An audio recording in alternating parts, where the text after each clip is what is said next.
Ya hace un buen tiempo que estamos en esta carta del apóstol Pablo a los Efesios, que recordamos el tema central en la iglesia, la obra maestra de Dios en Cristo. Y que fuimos desde el versículo 1 en adelante introduciéndonos en esta maravilla que el Señor nos dejó para que pudiésemos saber qué es la iglesia y cómo cada uno de nosotros como miembro de la iglesia entonces hemos de vivir en conformidad o como respuesta a lo que Dios hizo por nosotros en Cristo. Los primeros 3 capítulos, dijimos, hablan de lo que Dios hizo por nosotros precisamente en Cristo, y los capítulos 4 al 6 hablan de la correspondencia, es decir, nuestra actitud en consecuencia, cómo hemos de vivir como dignos del llamamiento con que el Señor nos llamó a ser sus hijos, como dice el capítulo 4, versículos 1. Que vivamos como dignos de la vocación con la que fuimos llamados. Y de ahí en adelante es todo práctica, es todo exhortación, es todo lo que tiene que ver cómo nosotros hemos de vivir, cómo hemos de mostrar y manifestar el carácter de Cristo en nuestra vida cotidiana, en nuestras relaciones familiares, matrimoniales y también en todo lo que hacemos, aún en el ámbito laboral y en todos los aspectos de nuestra vida. El Evangelio debe ser práctico en lo que nosotros somos y cómo nosotros vivimos.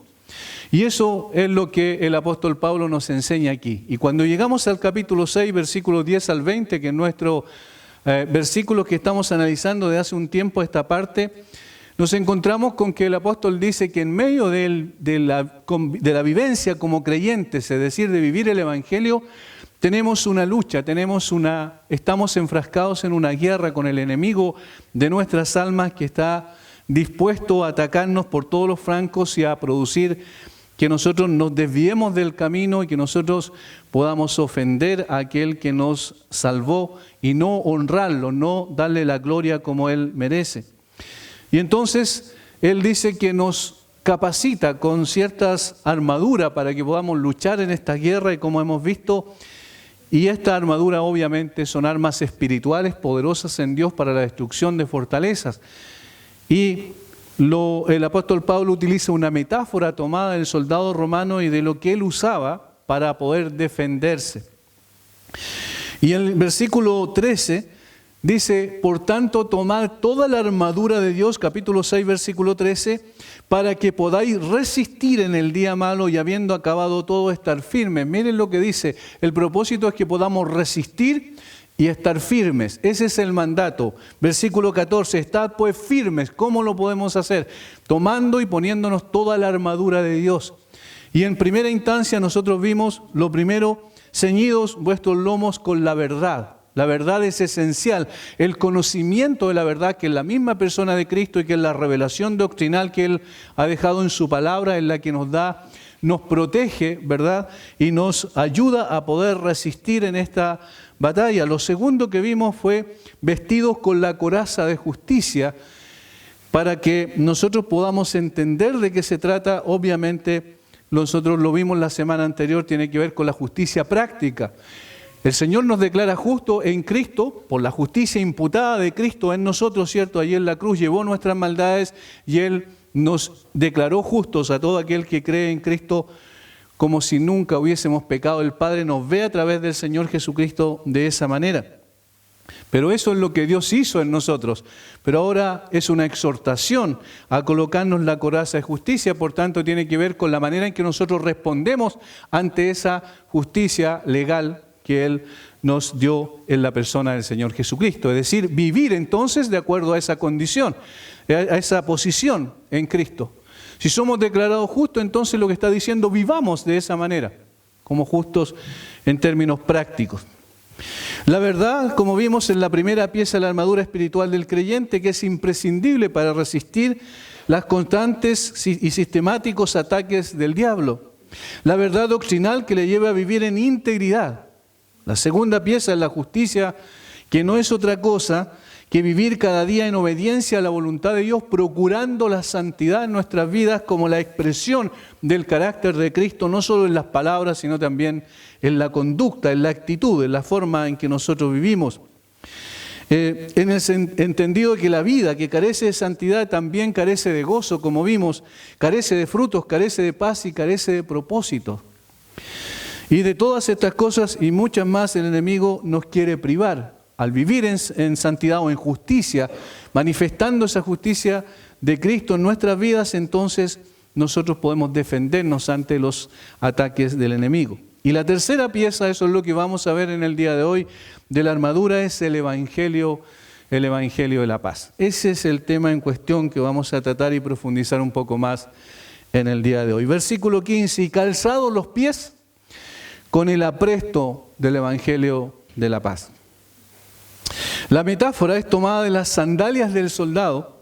Estas sandalias eran una especie de media bota, hechos de cuero normalmente, que eran tachonados con clavos que permitían al soldado movilidad y estabilidad. Movilidad y estabilidad al momento de la batalla. Hoy los que corren en las carreras de velocidad, en atletismo, ¿cierto?, de distancias cortas, utilizan zapatillas con clavos, que le llamamos nosotros normalmente, para poder tener más agarre y más firmeza y estabilidad en el momento de correr. Bueno, los soldados romanos tenían esas sandalias que tenían clavos abajo con el propósito de poder correr y afirmarse bien en caminos que no eran muy parejos, digamos. Para poder luchar adecuadamente en la batalla era imprescindible que llevasen puesta este tipo de media bota que eran las sandalias.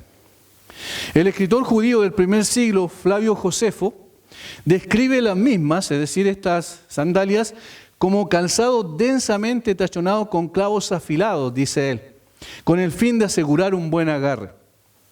Un teólogo de apellido Wood comenta al respecto: los éxitos militares de Alejandro Magno, el gran Alejandro Magno, que llevó a los griegos a conquistar en muy poco tiempo mucho terreno en la cuenca del Mediterráneo, y de Julio César, dice, fue debido en gran medida, escuchen bien, a que sus ejércitos estaban bien calzados y así fueron capaces de soportar grandes marchas e increíble velocidad sobre terreno duro. Es decir, esta era la importancia táctica, por decirlo así, de las sandalias que utilizaban los soldados en ese tiempo. Muchas de las victorias fueron gracias a que estaban adecuadamente calzados con este tipo de equipamiento en sus pies. Hemos de recordar que la exhortación de Pablo es a permanecer firmes. Esa es la exhortación que él dice. ¿Y cómo podemos permanecer firmes? Bueno, una de las formas es estar correctamente calzados, resistiendo en todo momento las acechanzas del enemigo. De tal manera que esta metáfora es muy apropiada para lo que desea enseñar respecto a cómo se puede lograr este fin de permanecer firme. Apresto del Evangelio. Tiene un nombre, un antecedente, apresto del Evangelio. Apresto es la traducción de una palabra que significa disposición, preparación. Eso significa la palabra. Y es una sola vez usada en toda la Biblia. Esto se llama normalmente un hapag legomenon, es decir, una sola vez está usada esta palabra griega en la Biblia. Significa disposición, preparación. Es decir, estar siempre dispuesto, preparado para la acción. A eso se refiere el apresto del Evangelio. En el caso particular aquí, no significa primariamente, como algunos concluyen, que es estar preparado para llevar prestamente las buenas nuevas del Evangelio a todo lugar, aunque eso también está dentro de lo que nosotros debemos hacer, como el Señor mismo lo dijo después de resucitar ahí en el Monte de los Olivos a sus discípulos, les dijo que tenían que ir y hacer discípulos a todas las naciones, predicando el Evangelio. Les dijo que tenían que ir por todas partes y predicarle el Evangelio a toda persona, en todo lugar. Esto es parte de lo que somos nosotros como creyentes. Sin embargo, el sentido estricto del contexto en el cual es usado aquí implica otra cosa. Aunque puede aplicarse, como dije, este sentido, el contexto habla de una pieza de la armadura defensiva. ¿Por qué? Porque el propósito es estar firmes, resistiendo. Y eso entonces habla de una posición defensiva. Por tanto, se refiere esencialmente a estar siempre preparado, dispuesto a resistir al enemigo, trayendo en cada momento a su vida la gloriosa realidad de la victoria de Cristo en la cruz. Porque ¿qué es lo que es el Evangelio? El Evangelio anuncia lo que Cristo hizo en la cruz por nosotros, en nuestro beneficio y para la gloria de su Padre. Eso es lo que el Evangelio nos dice, nos anuncia, nos es proclamado a través de esta buena noticia que en realidad Dios hizo en Cristo algo extraordinario en nuestro favor. Es decir, dedicarse cada día, o predicarse, cada día el Evangelio a sí mismo. Una de las cosas olvidadas en la iglesia en los últimos siglos quizás es el hecho de la necesidad permanente que tiene cada uno de los creyentes de predicarse a sí mismo una y otra vez el Evangelio de Jesucristo. No solo predicarlo desde el punto de vista de la evangelización, es decir, para alcanzar al perdido, sino predicarse a sí mismo ese evangelio, que es un arma defensiva extraordinaria, muy importante, para que nosotros podamos resistir al enemigo con sus insinuaciones, mentiras y acechanzas. Pero necesitamos recordar qué significa el Evangelio. ¿Por qué? Porque muchas veces damos por hecho algunas cosas y como lo damos por hecho, no volvemos otra vez sobre las Escrituras para ver de qué se trata. Para quienes estamos en la iglesia, la palabra ha llegado a ser tan familiar que ni siquiera pensamos mucho en su significado, ¿verdad? Dando por hecho que ya lo sabemos. Sin embargo, la historia de la iglesia ha demostrado que cuando damos por sabido algo, tendemos a olvidarlo. Tendemos a superficializarlo, a pasarlo por alto y entonces parece que no fuera importante.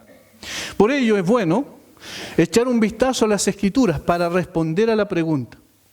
El mismo término significa, como hemos visto en ocasiones anteriores, buenas noticias, simplemente, o evangelion en el griego, que significa buenas noticias. Desde el momento del nacimiento del Señor Jesucristo, los ángeles proclamaron a los pastores esta buena noticia. No temáis, porque he aquí os doy nuevas de gran gozo, nuevas de gran gozo.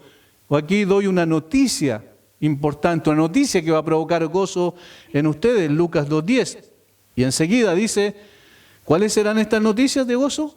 Os ha nacido hoy, en la ciudad de David, un Salvador, que es Cristo el Señor. Esa era la gran noticia que los ángeles proclamaron a los pastores que estaban en los campos de Belén en el momento del nacimiento del Señor Jesucristo. En otras palabras, la noticia era el nacimiento de la persona gloriosa que venía a salvar al hombre de su condición perdida. Esa era la noticia importante que ellos traían. Porque el ser humano, esta noticia es la mejor que puede recibir. ¿Por qué razón? Porque el ser humano necesita con urgencia un Salvador. Puesto que está cautivo de sus pecados y rumbo a la perdición eterna sin ninguna esperanza en sí mismo para salir de esa condición. Esto es lo que cuesta tanto a la gente entender. La persona no puede hacer nada para zafarse de su condición, para librarse de la esclavitud en la cual se encuentra, para salir de la condición de muerto espiritual a vida espiritual, para abrir sus ojos por sí solo. No puede, está totalmente incapacitado. Y entonces esta es la buena noticia, que vino alguien que sí puede hacerlo. Que vino alguien para poder sacar de esa condición a ese hombre. Por eso es una noticia de gran gozo. Y esa persona es el Señor Jesucristo. Incluso antes de su nacimiento, ya el ángel le anticipaba a José que debía llamar al niño que nacería de María Jesús. Porque le dijo, Él salvará a su pueblo de sus pecados. Mateo 1:21. De tal manera que el Evangelio se trata de Jesús y de su obra para salvar al hombre de sus pecados y traer con ello gloria a su Padre. Es el anuncio de ello. Nadie, por tanto, que no ha llegado a aceptar esta noticia de gran gozo puede disfrutar de sus beneficios y aún sigue en su triste condición.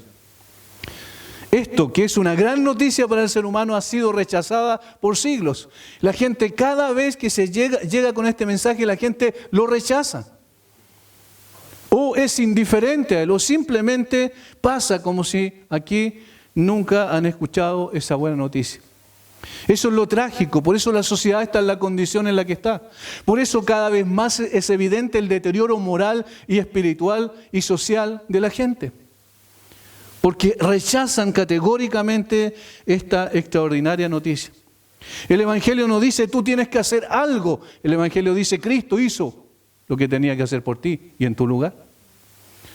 en la obra de Cristo en tu favor. Entonces tienes que aceptar ese mensaje extraordinario. Eso es lo que dice la Biblia.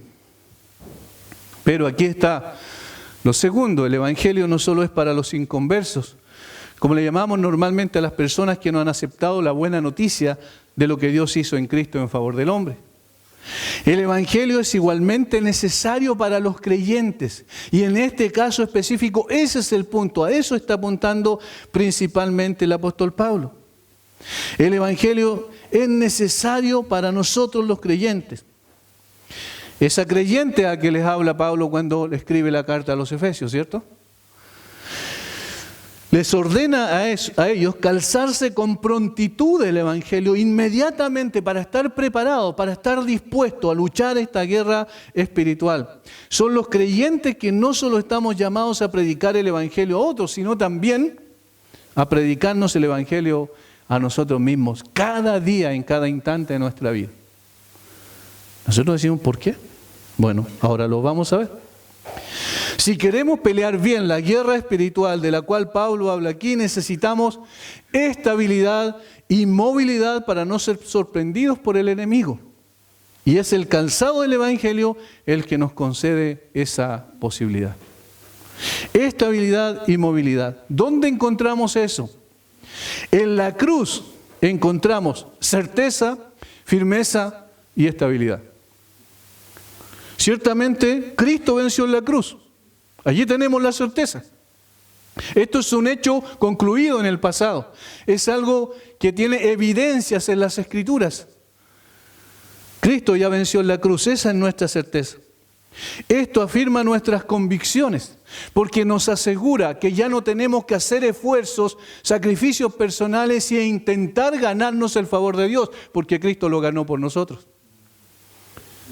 Nos asegura que no debemos nosotros estar tratando de ser buenos para ser aceptados por Dios, porque en ese intento siempre fallamos, y la ley del Antiguo Testamento lo declara. Si fallamos en un punto, fallamos en todos. De tal manera que nuestros esfuerzos, nuestras cualidades morales con las cuales podamos agradar a Dios no tienen cabida. Pero ¿qué nos dice el Evangelio? Y esta es la convicción que produce en nosotros: que Cristo sí agradó al Padre con sus cualidades morales de perfección y justicia absoluta. Y por eso en Él ahora nosotros podemos agradar al Padre. Ese es el Evangelio. Debemos meditar siempre en estas verdades. Y lo tercero, da estabilidad a nuestro carácter. Da estabilidad a nuestro carácter. Una vez que hemos recibido la buena noticia del Evangelio, disfrutamos de sus beneficios. Disfrutamos de su beneficio. Y esto está más allá de cualquier mala noticia que recibamos en el diario vivir, en lo cotidiano, en las circunstancias que podamos estar pasando. El Evangelio está sobre aquello. El Evangelio está diciendo: no te preocupes, porque aunque estés enfermo, Dios te tiene en su mano y estás seguro en su mano, porque en Cristo te ha adoptado como su hijo. El Evangelio te dice que aunque estés pasando dificultades de otro tipo, de cualquier tipo que sean, ya sean tragedias tremendas en tu vida o tu familia, Dios es tu Señor, te ha comprado con la sangre preciosa de Jesucristo. Y eso no va a cambiar. Las circunstancias pueden cambiar, pero esta verdad, esta buena noticia va a seguir siendo una buena noticia, no solo por este tiempo en la tierra, sino por la eternidad. De tal manera que nosotros debemos predicarnos el Evangelio. ¿Qué nos dice el enemigo? ¿Cómo nos ataca el enemigo? Insinuando, colocando dudas en nuestra cabeza, en nuestra mente, en nuestro corazón respecto al amor de Dios, por ejemplo. Recuerden lo que hizo con Eva en el huerto de Edén. Con que Dios os ha dicho: no comáis de todo árbol del huerto, cuando Dios había dicho que podía comer de todo árbol del huerto. Pero Él dio vuelta la afirmación de Dios para colocar duda en la mente de Eva respecto al amor de Dios, y el enemigo hoy hace exactamente lo mismo. ¿De verdad Dios te ama? Mira cómo estás. En una ocasión una hermana le encontraron cáncer. Su hijo inconverso viene y le dice: ¿pero cómo, mamá? ¿Tú no eres creyente? ¿Y dónde está Dios? ¿Por qué Dios permitió eso en tu vida? Esas son las insinuaciones del enemigo. No, el Señor vino a buscar y a salvar lo que se había perdido. El Señor vino a buscar en Jesucristo a quienes estábamos completamente perdidos, muertos en delitos y pecados, para darnos vida. vida espiritual permanente. Y no dijo que iba a colocar un escudo alrededor nuestro para que nada nos pasara desde el punto de vista físico. No dijo eso. De hecho, recuerda lo que pasó con Job en el Antiguo Testamento. El Señor le dijo, puedes, ahí está Job, pero no toques su alma estaba segura en sus manos.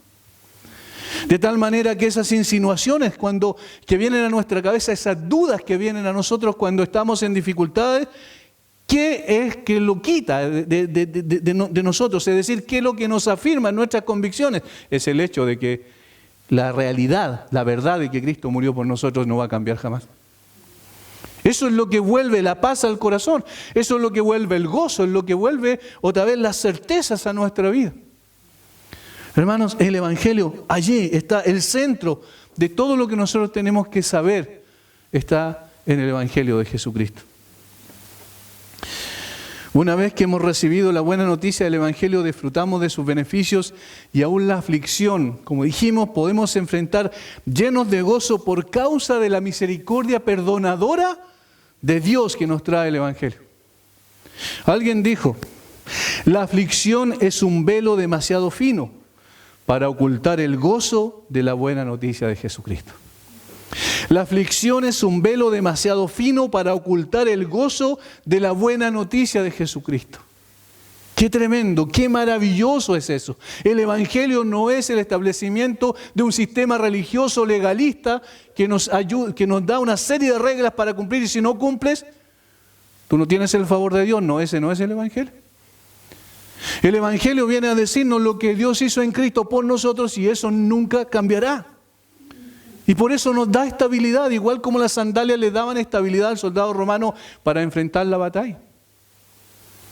Por eso es que es tan importante. Y aún en la aflicción no podemos volver atrás. El Evangelio consuela el alma afligida, evitando así que crezca un sentimiento de amargura contra Dios, que es propio de la condición a veces en la cual uno se puede encontrar. Cuando está la mente confundida, cuando está afligida por alguna situación específica que estamos enfrentando, puede ser que crezca en nosotros un sentimiento de amargura contra Dios. Es decir, pero ¿cómo, Dios? Yo no entiendo esto. ¿Por qué tú estás permitiendo esto en mi vida? Y podemos hacer una serie de otras preguntas a Dios, tratando de cuestionar la bondad de Dios. Sin embargo, el Evangelio consuela a esa alma para que no crezca un sentimiento de amargura por estar viviendo esta situación. ¿Por qué? Porque el Evangelio trae paz a la mente confundida por la culpabilidad o por la aflicción, que le aflige cuando ha pecado, puesto que también cuando pecamos le lleva a mirar a la cruz donde encuentra alivio, porque todos sus pecados han sido perdonados allí, en ese lugar. Aún en el momento del pecado, aún cuando nos deslizamos, aún cuando transgredimos conscientemente la ley de Dios, los que somos sus hijos, nos damos cuenta que volvemos nuestra mirada al Evangelio y allí encontramos reposo. Porque el Señor nos está diciendo desde la cruz, yo morí por esos pecados aquí en este lugar. Yo pagué por esos pecados.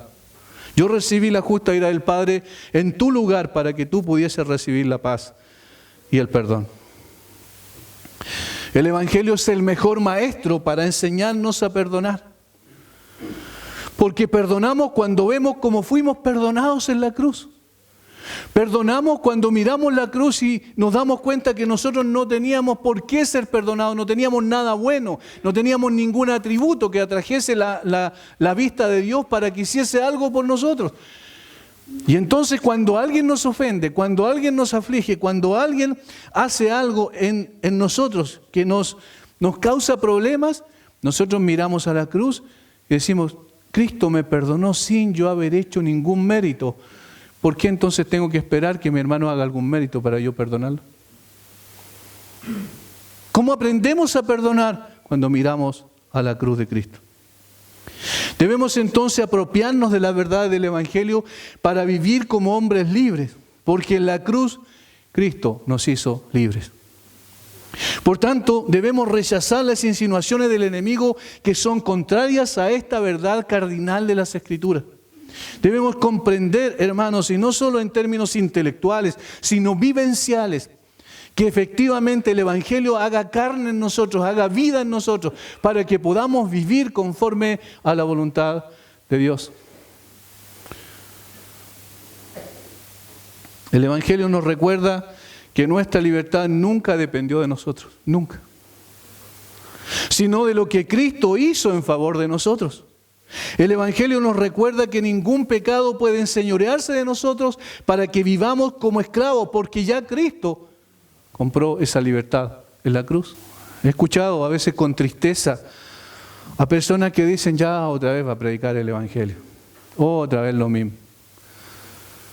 Hermanos, el gozo que debe haber en el corazón de un creyente cuando se escucha el Evangelio, ojalá todos los días, debe ser permanente, porque lo que Dios hizo allí no va a cambiar jamás. Yo no sé si, yo les pregunto a ustedes, ¿les gusta más escuchar buenas noticias o malas noticias? De seguro ustedes me van a responder que buenas noticias, por supuesto. Bueno, el Evangelio es una buena noticia y es la buena noticia por excelencia. No hay ninguna otra noticia más importante que esta. Nada en la vida es más importante que esta. Nos alegramos cuando nace un hijo, ¿cierto? Nos regocijamos, estamos contentos. Pero esa noticia no es nada en comparación con la noticia que me dice que Cristo vino al mundo, se hizo hombre y murió en mi lugar en la cruz para pagar mis pecados y perdonarme de mis pecados y para darme salvación. Esa noticia trasciende todas las noticias. Y por eso entonces debemos volver a ello. Y por eso Pablo, parece extraño que aquí en este contexto de la guerra espiritual, Pablo diga, colóquense el apresto del Evangelio, cálcense los pies con el Evangelio, porque donde sea que vayan, van a recibir el ataque del enemigo, pero donde sea que vayan, el Evangelio va a proteger sus vidas, sus almas. Cuando el enemigo pone dudas en nuestra mente acerca del amor de Dios, el Evangelio te dice, mira la cruz y disfruta del amor incondicional de Dios en Cristo. No hay ninguna parte, ningún otro lugar donde más se ha expresado el amor de Dios hacia nosotros que en la cruz.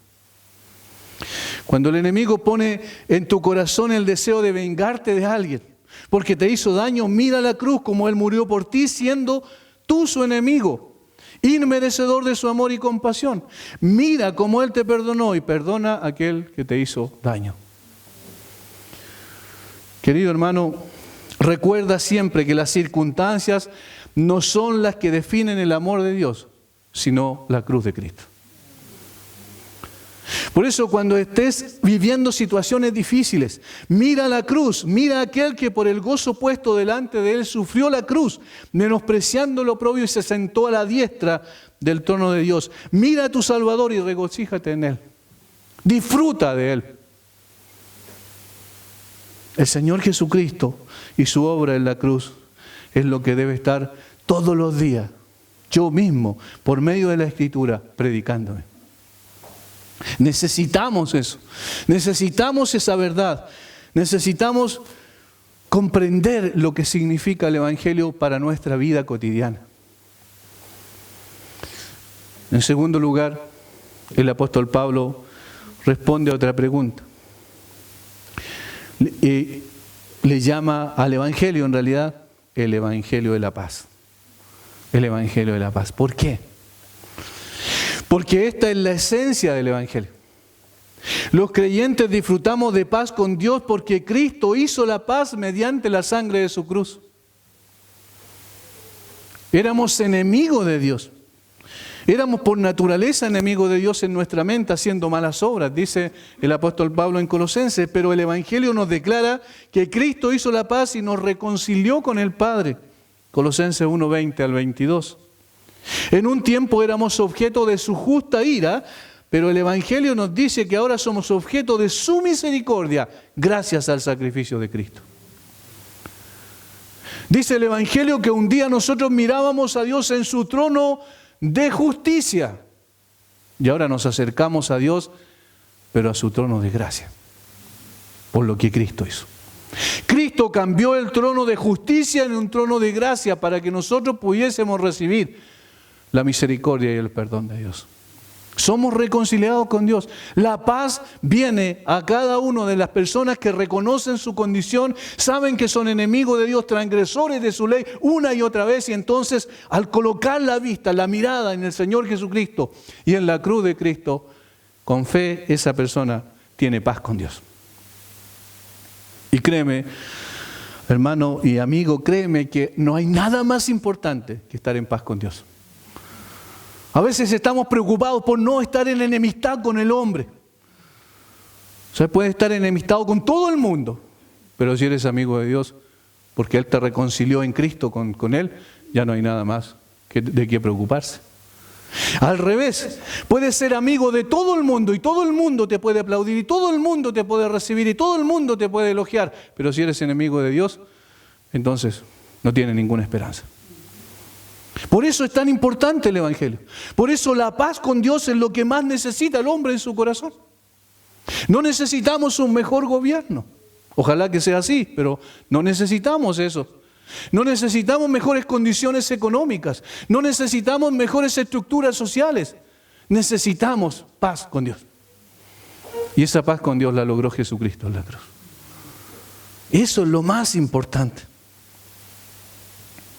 Fue el mismo Señor Jesucristo que cuando sus discípulos estaban asustados ahí, llenos de temor, encerrados después de que Él había muerto en la cruz, según lo que relata Juan capítulo 20, Él se puso en medio de ellos cuando estaban confundidos seguramente en sus emociones, estaban tristes por lo que había pasado, desilusionados quizás porque aquel al cual habían seguido, en el cual habían visto su poder glorioso obrando milagros, y sus enseñanzas extraordinarias había muerto en una cruz.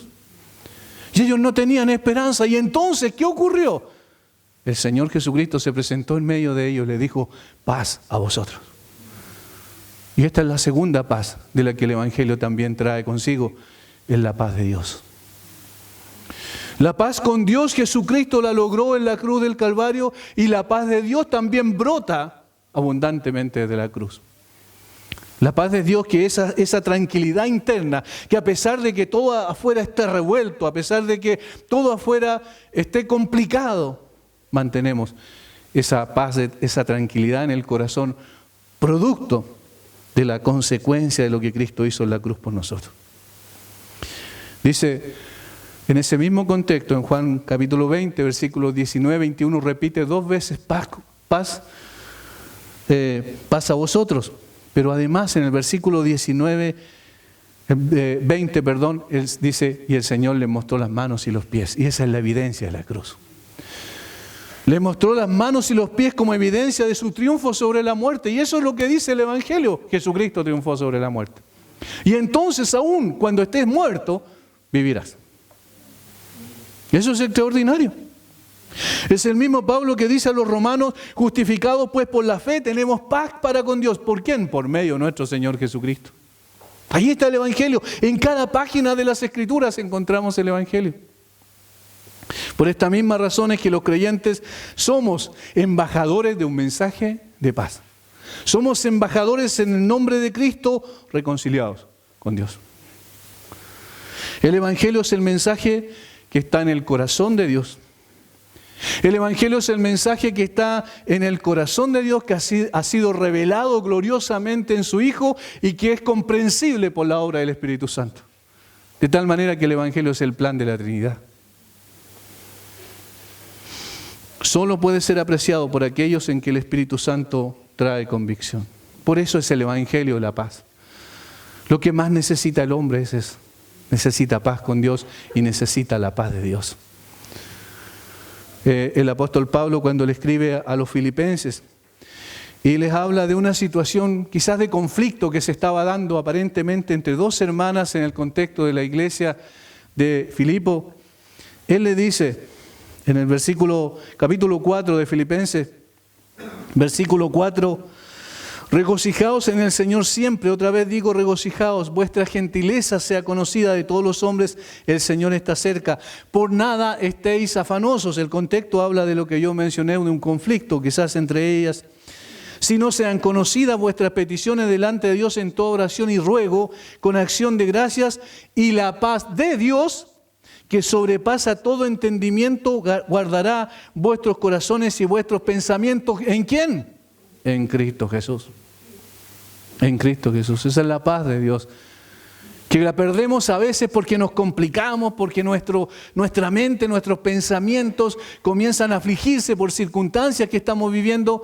Y entonces el Señor nos trae el recuerdo de lo que Él hizo en la cruz y vuelve la paz a nuestro corazón. El puritano William Gurnall, que escribió ese libro del cual yo he hablado en más de una ocasión aquí, El cristiano con toda la armadura de Dios, dice: el Evangelio es el corazón de Dios puesto por escrito. El Evangelio es el corazón de Dios puesto por escrito.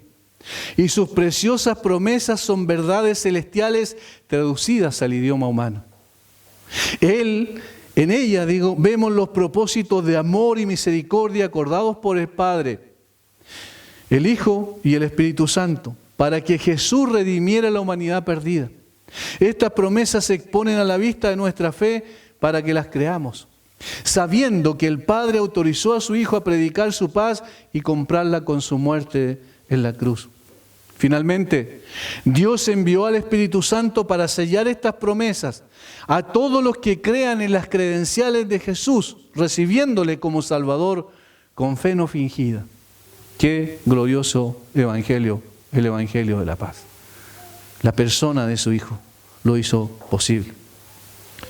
Por tanto, amigo que estás hoy con nosotros, el Señor en su gracia te llama a abrazar el evangelio de la paz ahora. En arrepentimiento y fe necesitas llegar a los pies de Jesucristo, reconociendo que necesitas esa paz y solo Dios te la puede dar. Y ya lo hizo en la persona de su Hijo. Necesitas ahora llegar a la convicción de tu real condición delante de Dios. Y como dije recién, aunque tengas todas las cosas, aunque hayas logrado todos los éxitos del mundo, eso se desvanece de un día para otro. Pero lo que Cristo hizo en la cruz para darte salvación, eso permanece para siempre. Mira la cruz y encuentra la verdadera paz para tu alma. Mira la cruz y disfruta de la paz que Él conquistó para ti. Mira la cruz y contempla cómo Cristo hizo la paz para reconciliarte con el Padre. Mira la cruz con fe y dice la Escritura: y todos tus pecados serán perdonados. Hay perdón en la cruz.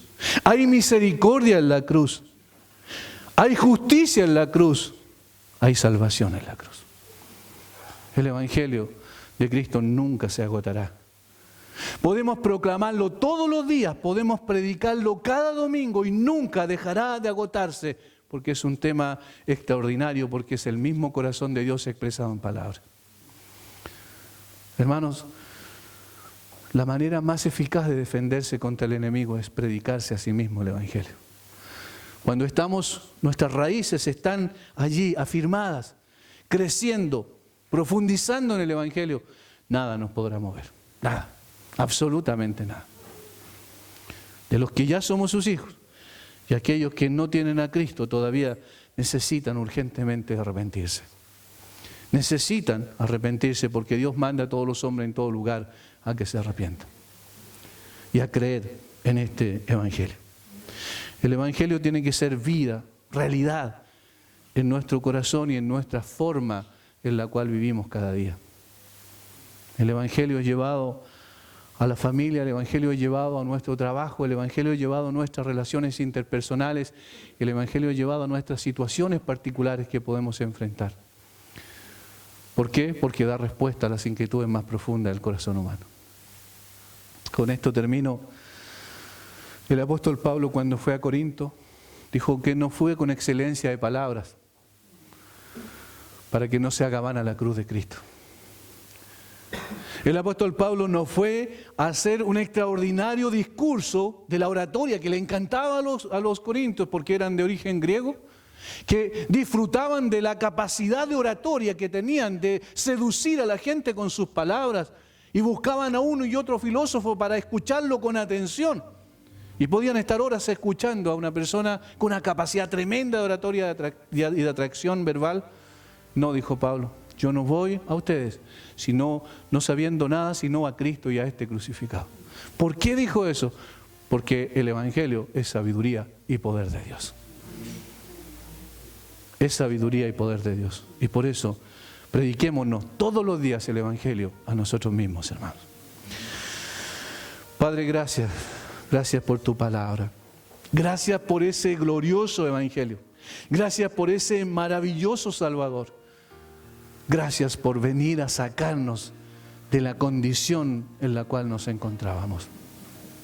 Gracias porque esto es real hoy en nosotros y es real cada vez que nosotros vivimos circunstancias difíciles. Señor, miramos la cruz y vemos que en ti hubo gozo al enfrentar la cruz. ¿Por qué? Porque estabas pensando en sus resultados. Resultados de almas redimidas por tu sangre. Resultados de almas salvadas de su condenación para traer gloria a tu Padre. Señor, nosotros somos objetos de aquello. Nosotros hemos sido mirados por ti con compasión. Y por eso enviaste a tu Hijo. Y no necesitamos nada más que a tu Hijo. Y no necesitamos nada más que el Evangelio. El Evangelio es todo. Nosotros tenemos eso y disfrutamos de aquello. Y Padre, si el día de mañana pasa una tragedia en nuestra vida, si el día de mañana, Señor, nos pasa cualquier cosa, lo que no va a cambiar jamás va a ser el hecho glorioso de que tú moriste por nosotros en nuestro lugar para darnos salvación. Y eso sí que es importante. Enséñanos a predicarnos a nosotros mismos el Evangelio todos los días de nuestra vida. Te lo rogamos en el nombre de Jesús. Amén.